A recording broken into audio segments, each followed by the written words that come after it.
नमस्कार मित्रों, आज चिंतन में उपासना का स्वरूप।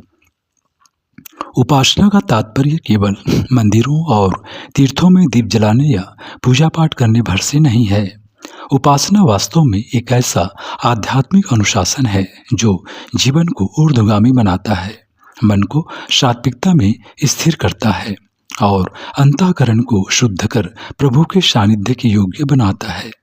प्रश्न यह नहीं है कि लोग पूजा क्यों नहीं करते, बल्कि यह है कि उनकी पूजा सार्थक क्यों नहीं हो पा रही। यदि हम देखें तो अधिकांश लोगों की उपासना मात्र एक औपचारिकता बनकर रह गई है। वह जीवन की आवश्यकताओं और चुनौतियों से जुड़ नहीं पाती, इसलिए उसका कोई गहरा प्रभाव भी नहीं दिखता। वास्तविक उपासना का स्वरूप आत्मशुद्धि और अंतःकरण की निर्मलता से जुड़ा होता है। वह मनुष्य के भीतर जागरूकता और अनुशासन का संचार करती है। ऋषियों ने उपासना को जीवन का मूल धारा बनाया है। वे प्रतिदिन आत्मनिरीक्षण, साधना और तप से स्वयं को संस्कारित करते थे। उनके लिए उपासना केवल कर्मकांड नहीं था, वह जीवन शैली थी। आज की परिस्थिति में यह आवश्यक है कि हम उपासना को केवल एक बाहरी अनुष्ठान न मानें, बल्कि उसे भीतर के बदलाव का माध्यम बनाएं। उपासना से प्राप्त शांति, धैर्य, करुणा, विवेक और साहस ये वे गुण हैं जो किसी भी व्यक्ति को जीवन के संघर्षों में स्थिर रहने और सत्य मार्ग पर चलने की शक्ति प्रदान करते हैं। सच्ची उपासना वह है जो अंतःकरण को निर्मल इतना बना दे कि ईश्वर उसमें प्रतिबंधित हो सके। जब मनुष्य का हृदय आस्था, श्रद्धा और भक्ति से भर जाता है, तभी वह उपासना की उस ऊंचाई को छू पाता है जहाँ साधक और साध्य एकाकार हो जाते हैं। इसलिए उपासना का स्वरूप संकुचित न होकर जीवन व्यापी होना चाहिए। उसकी सुगंध केवल मंदिरों में ही नहीं, हमारे व्यवहार, विचार और संबंधों में भी झलकनी चाहिए। तभी वह सच्चे अर्थों में फलदायी और प्रभु को अर्पित कही जा सकती है।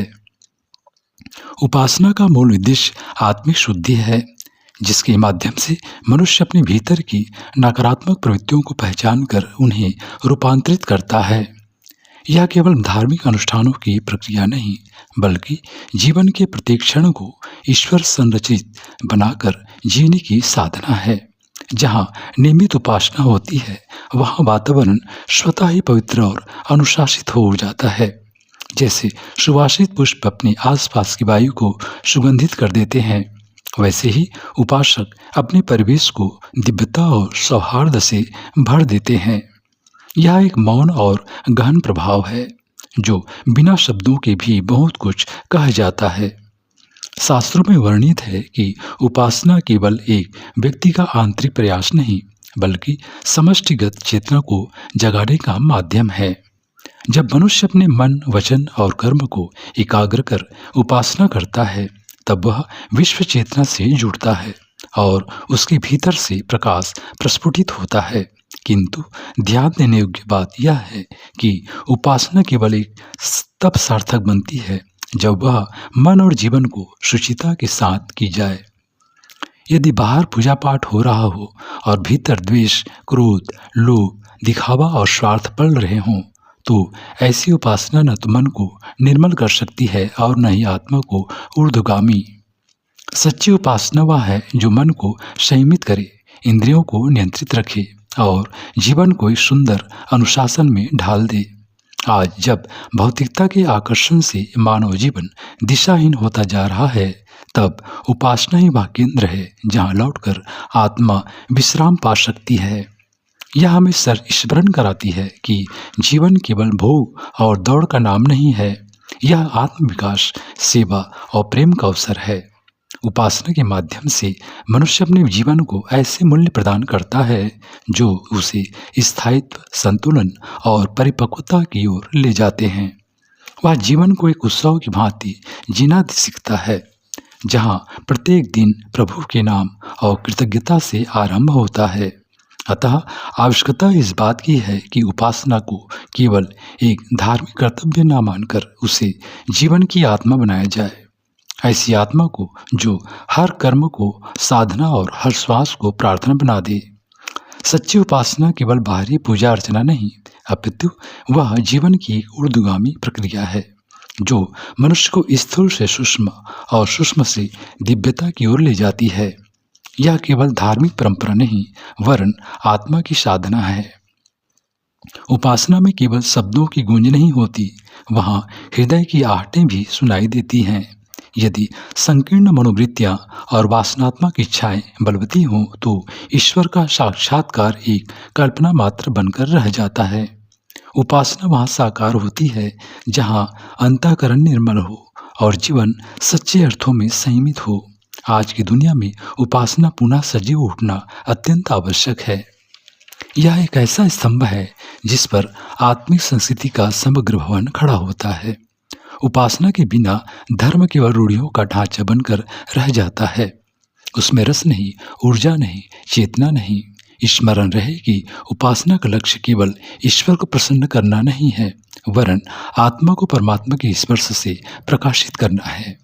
यह एक तपस्या है जो भीतर से बाहर तक हर कोण को आलोकित कर देती है। जिस प्रकार दीपक का प्रकाश अपने आसपास के अंधकार को चीर देता है, वैसे ही उपासना जीवन के तम को हर लेती है। ध्यान, जब ध्यान युक्त कर्म, सेवा और ईश्वर के प्रति एकनिष्ठ भाव, ये सब उपासना के रूप हैं।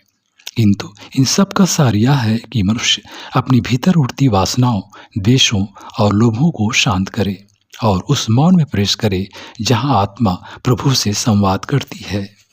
आज की सभ्यता जिसे आधुनिकता का नाम देती है, वह उपासना से दूर जाकर अपनी ही जड़ों में से कट रही है।